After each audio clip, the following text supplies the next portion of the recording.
What's up, YouTube? Killer Bird back. Um, it's a sad day. It is a sad day. Um, One of my all-time, I'm sure many of our all-time favoriteest people, are the most iconic man alive to some of us, uh, passed away after 95 years. And this video is but a small memento to the man that brought forth and gave reason for me to become a nerd. And so we're gonna have a little video here. I'm gonna throw out some facts that over the years I've learned and was able to witness on television. Never getting to meet the man was very heartbreaking. But being able to read about in newspapers or anything to that sort. Just the fun information I found out about him, some sad information I've learned about him over the years. Also, some of the first comics and movies and things. Comics I wish I still had. Unfortunately, I don't. But hopefully, I'll be able to find more soon or one day to pass down to my daughters and my sons. Yeah. So with that out of the way, I used to always say Excelsior when I was a kid. I used to irritate my sisters with that one a lot. And out of honor of Stanley, we'll say Excelsior one more time. And probably continue saying it for the next however many years I'm granted.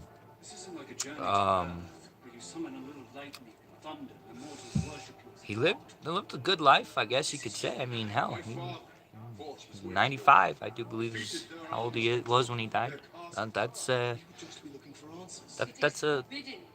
a lifetime, you know. Like, I'm hoping to make it that far. Um,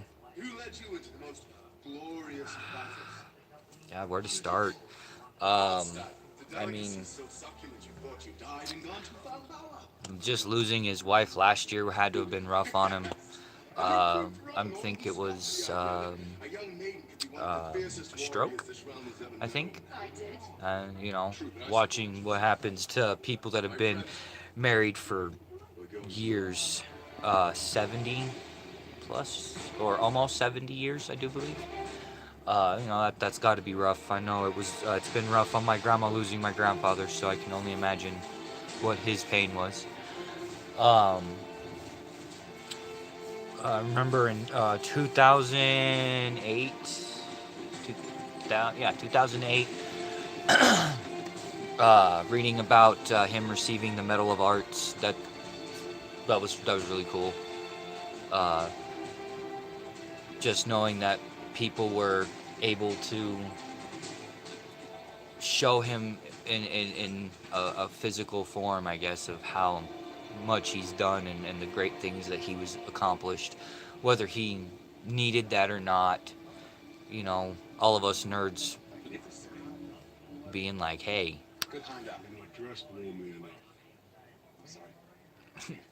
So,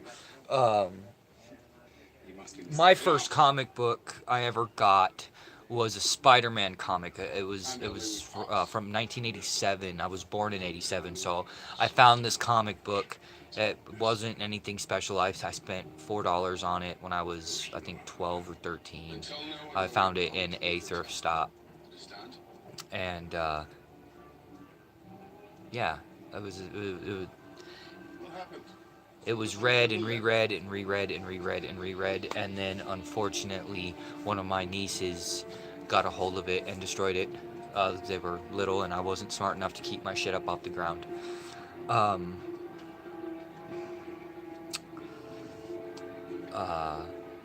After that, Fantastic Four was I found a couple of them.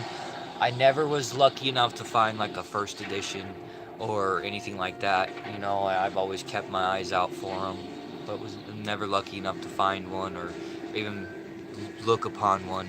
Uh, Kevin Smith doing the comic book show. I'm not sure what it's called.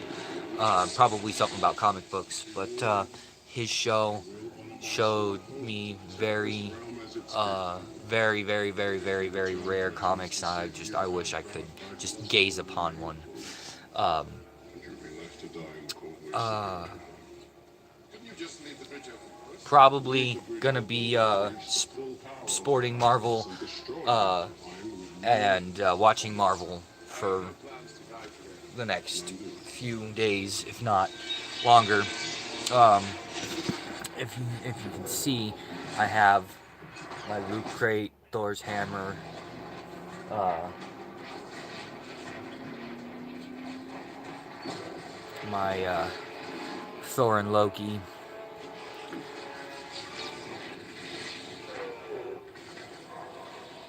I have lots of Marvel stuff. Uh, I wish it really even made that much difference. I really do. Like I know one nerd doesn't make a huge difference, but God, I'm all frazzled. I had all this shit I wanted to say about Stan Lee, the man who gave me the ideas to and imagination to do things. I used to draw comics that were really horrible. They were nothing cool, nothing I would ever show anyone ever, because you know he was able to make comics, and that I was lucky enough to get one time. You know,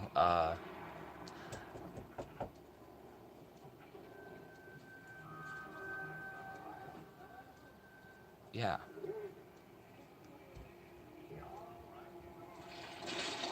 man. You would think I'd have so much more to say.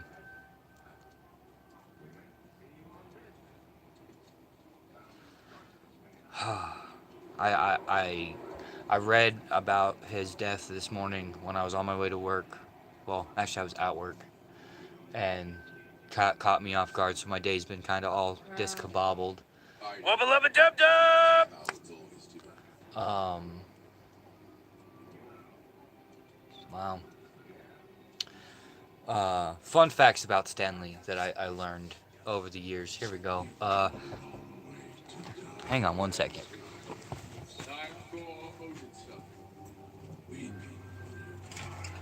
How did your people get into Asgard?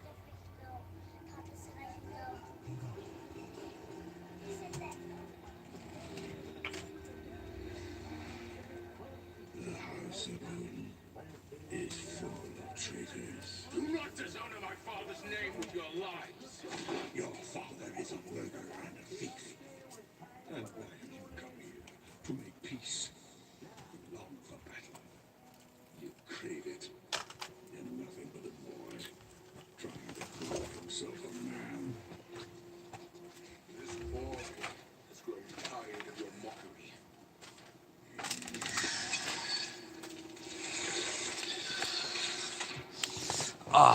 Alright. I apologize. I had to go answer some questions from my child. Are you serious right now? Well, maybe this will help my brain calm down and think. Here, we're gonna walk around for a minute, just so I'm not walking away from the camera every couple of seconds here. Let's see here. Up. Your most gracious offer. What? Does anybody know this movie? Boom! You got to know that one, right?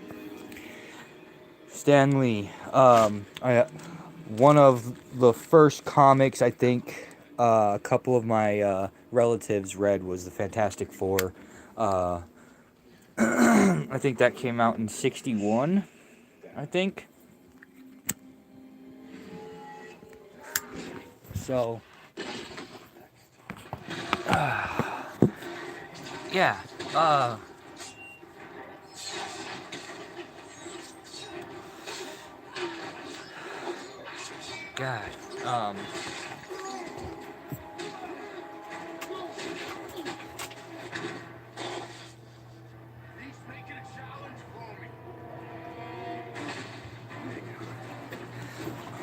Sorry. Um,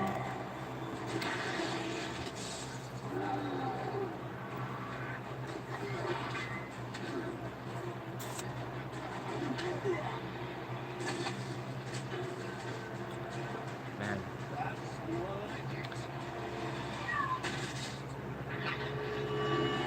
I mean, everybody knows about Stan Lee. Everybody knows. It's all over the internet. They've read it. I'm sure every single person that is a nerd or a comic book fan or anything has either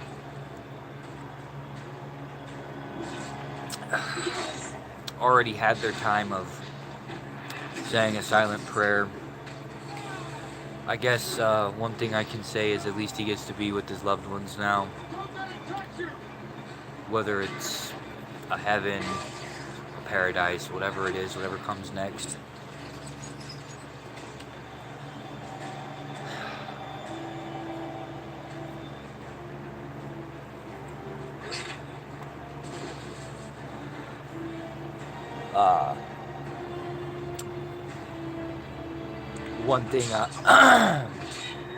One thing I always thought was it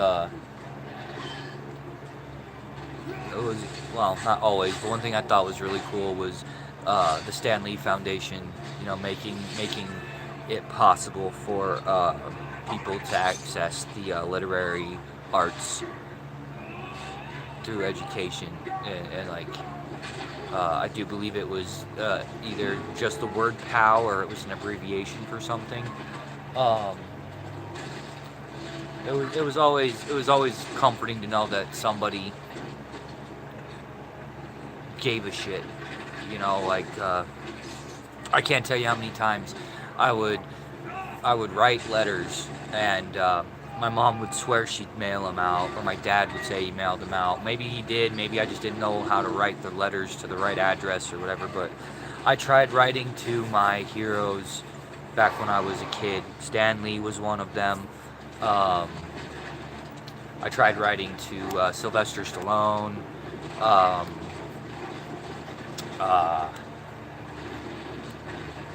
God. I tried writing to a few famous people when I was a kid. I don't ever recall a response. I mean, who would write back?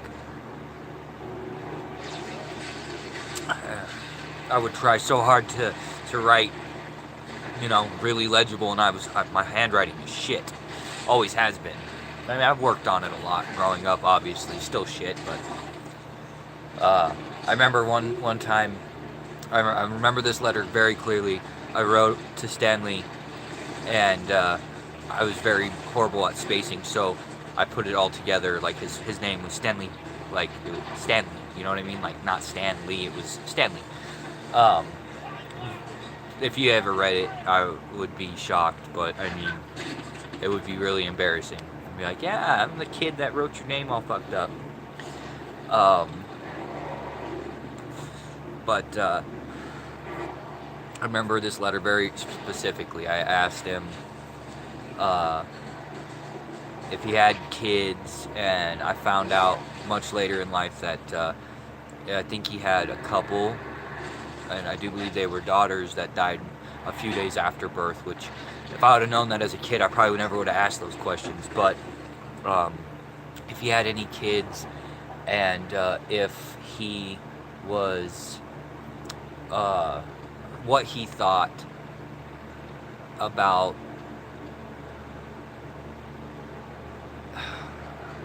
I can't even remember how I worded it now. Damn it, I just had it too.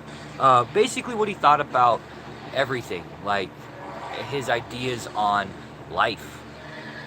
And it was very non-specific. I was 8 or 9, I think.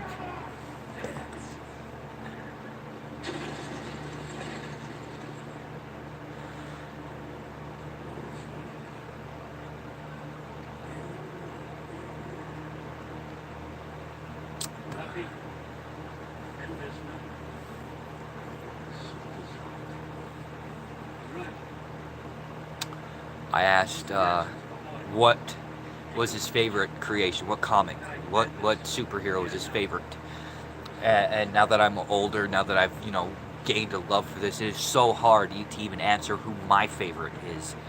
Like, I mean, I will always be a fan of Spider-Man. Like, that was my first comic. That was my first like actual, you know, initial intake. But besides like the X-Men cartoons and stuff, you know what I mean? Like, the X-Men were my first real Marvel interaction, I guess. But then again, Spider-Man was on TV, you know. So like, it's so hard to tell what would be my favorite superhero. If I had to pick, I don't believe I could. I mean, I love Iron Man. The technical side is so fucking cool to me, you know.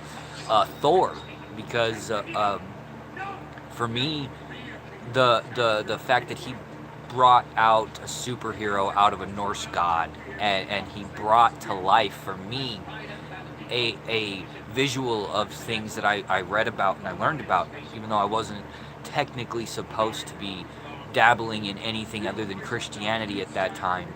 I was not allowed. I still did, and he brought it to life for me, and that was a very huge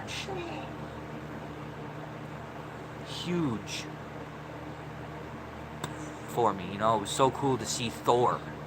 It was so cool to see Odin. Loki. It was like everything that I envisioned was just blown away at his creation of Thor, and his envision of what it would be and what it should look like. It was very like uplifting to me, you know. The Hulk. I mean, who doesn't like the green guy, you know? Like,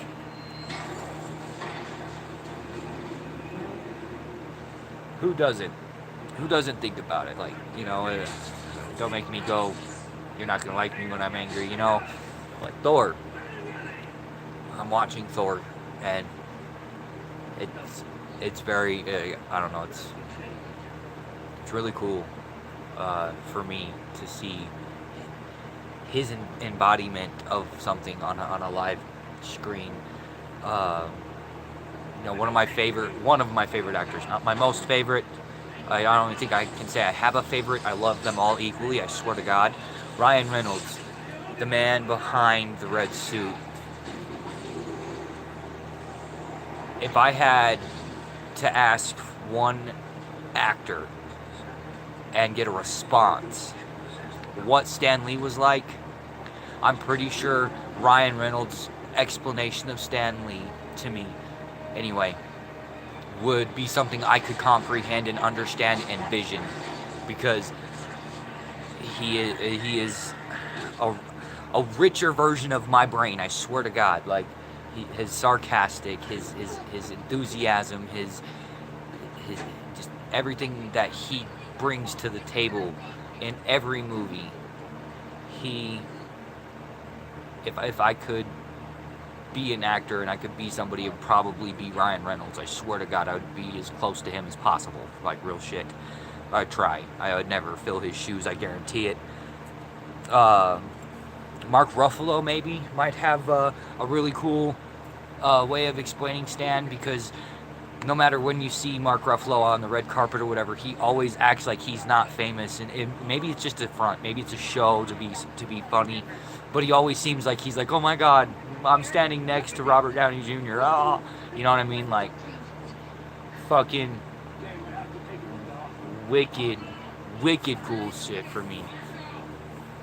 If I had the opportunity to, well, if I would have had the money, I would have got to meet Stan Lee last year, I think, or the year before, at Comic-Con.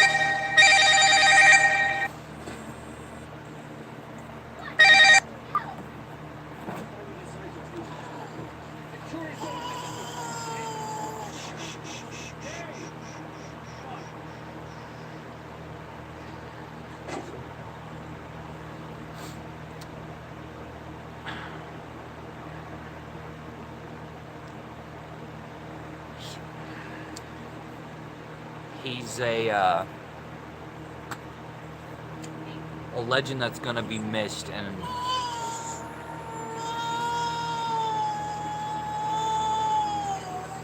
baby. baby. 1 second, folks. I'll be right back.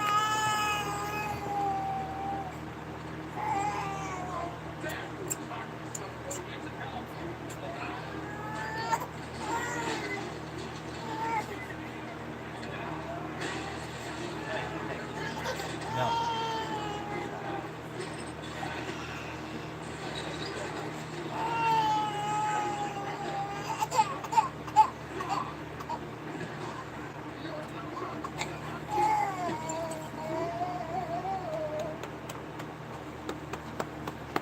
Oh. Okay. All right. Anyhow, one of I'm gonna say one of the hard, not really even hard, one of the most interesting things I'm gonna get to do as a dad now that Stanley's gone is try to keep. I mean, I know for a fact that Stanley will never be forgotten ever. Not for many generations. Um,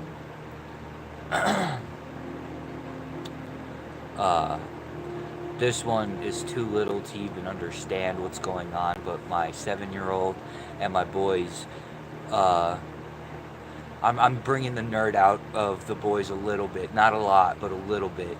Uh, the older one, he he has his moments where he likes to nerd out, but he's more of a normal teenager. You know what I mean? Like the younger boy, he digs the nerd shit, and so I can keep him enthused with it, and I can talk to him for hours about it. And my daughter, my oldest daughter, not this one obviously, my oldest daughter, she loves anything and everything nerdy like I do. And yeah, so that's gonna be my goal, is making sure they all remember, and in a sense honor him by being a nerd in their own way. Like that's my goal as a dad. And you know, I know it sounds probably really silly, but uh, yeah, like I think I think that's very important. You always bring up your children in the things and in the ways that you know best, right? I don't know. Sounds good. And yeah, like I actually have a video on here of my oldest daughter when she was about 3 or 4. No, she was about 4. No, yeah, no, yes, 3 or 4, right around that age, playing Call of Duty Advanced Warfare. And her and I are playing split screen. She's barely able to understand the controls, really, but she watches what I do and she copies, kind of. And she had to have been 4. She had to have been. But I got her first kill captured on my PlayStation and uploaded it. The dude was pissed because I, the whole lobby was open, and I had my headset on, just to let them know, hey, try to let my team know, whoever was going to be on it, like, hey, I do have my 4-year-old playing, so, you know, uh, not even try to watch your language, because I cuss like a sailor. But just like, hey, you don't have to take it easy, but understand, like, that's probably going to be our losing bet right there. And I told them my handle, and so they're like, okay, so the Killer Bird 2 is your daughter? I'm like, yeah, yep. Turned off the headset to where she could hear the TV, and she legitimately got, it was funnier than hell. It was. I like, so I've been working, trying to make sure that she grows up knowing that it's okay to be a nerd, it's okay to play games. And in today's society, it seems like everyone's so much more open about it. Back when I was a kid, not so much. Like, if you were a nerd, you got made fun of all the time. Yeah, I know I did. And it was hard to stick with it sometimes, it felt. Like, if I just go be like every other guy, I'm gonna be cool. Not my style, never did. I was always doing something different, and that's just how I was. And so trying to let her know it's okay, uh, grow her up in the idea of it being okay to be different and to do your own thing. Um, I think that was one of the greatest lessons, whether it was intentional or whether it was just how I perceived uh, something that Stan Lee was able to bring into my life was knowing that it's okay. Like I this man made everything that we dreamed of as kids what it is today, and I cannot think of a dimension, a world, a timeline where Stan Lee didn't bring us Marvel. I think it would be a horrible place. DC would probably not be as good either, because I kind of think, no offense, DC fans, no offense, and no offense to the creator, or the DC creator, um, but I think Stan Lee was able to embody ways that the DC comics were able to adapt-ish into their comics to evolve into such a well-produced comic as well. I have nothing against DC. I love Batman. I mean, for crying out loud, I have a shrine over here. I'd show you if I didn't have this one passed out in my arms. Um, like, the Joker's one of my favorite supervillains, you know? Like, I can't dog on DC, but I think Stan Lee paved the way for everyone in the future. I really do, and I am very grateful to have lived in the timeline where I got to envision, or got to see and be a part of, in a sense, his creations. Um, yeah, like, no, I didn't know the guy personally. Yes, he did help me a lot in my life. Whether he would have ever have even known that I was some kid that sent him a letter when I was 8 or 9, and probably wouldn't even remember that shit. It doesn't matter. Like, that man was and still is one of my biggest heroes, and his memory will live on forever through me and mine in the best ways possible. And I hope that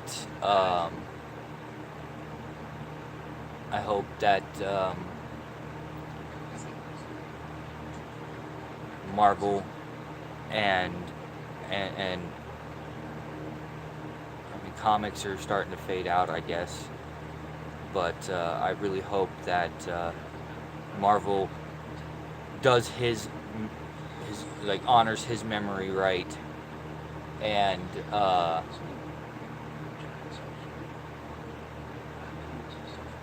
doesn't screw up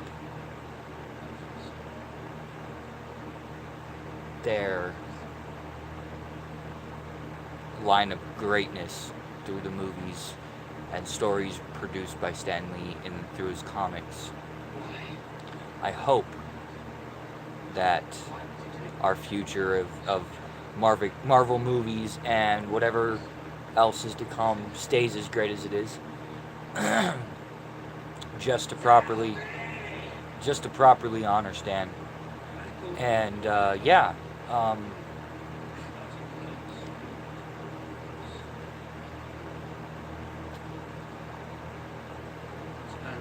I'm pretty sure that hundreds of thousands, probably millions of people will and are and have paid respects in their own way. And as meaningless as this might seem, this is probably one of the only ways I figured I could properly pay my respects, is to express how much that man influenced my life in certain ways. Um,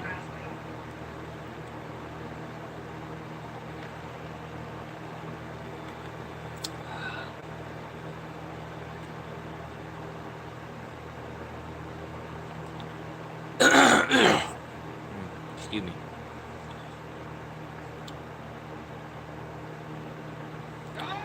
Excelsior.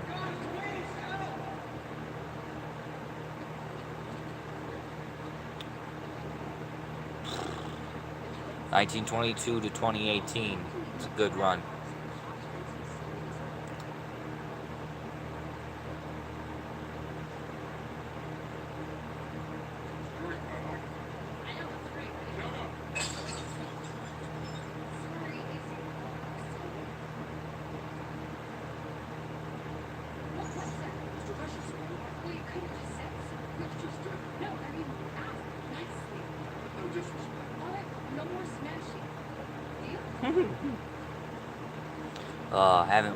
I haven't watched the original Thor in a long time.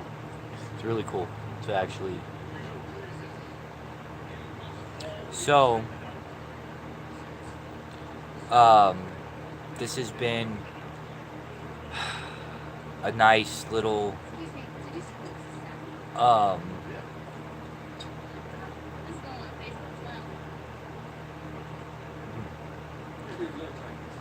a little memento to Stan. I know it's nothing that probably won't even get anywhere, and I'm pretty sure most people won't even watch all of it. But this is definitely one of the best ways that I can figure out how to express my deepest condolences in the loss of such a great hero. Anyone who says superheroes were never real or aren't real, you guys are crazy in your own right, but we lost a real life hero today, and the world will never be the same without you, Stan. Excelsior, my friend, and thanks for everything that you gave to us. So catch me on my next video, everybody. Watch this video, and those who are watching or have watched, thank you. Like it, comment, leave some comments about what Stan Lee did in your life, and subscribe to the channel. I'm still shooting for 20. Just need 9 more by Thanksgiving. And yeah, we will catch you guys next time. And yeah, thanks guys. Much love.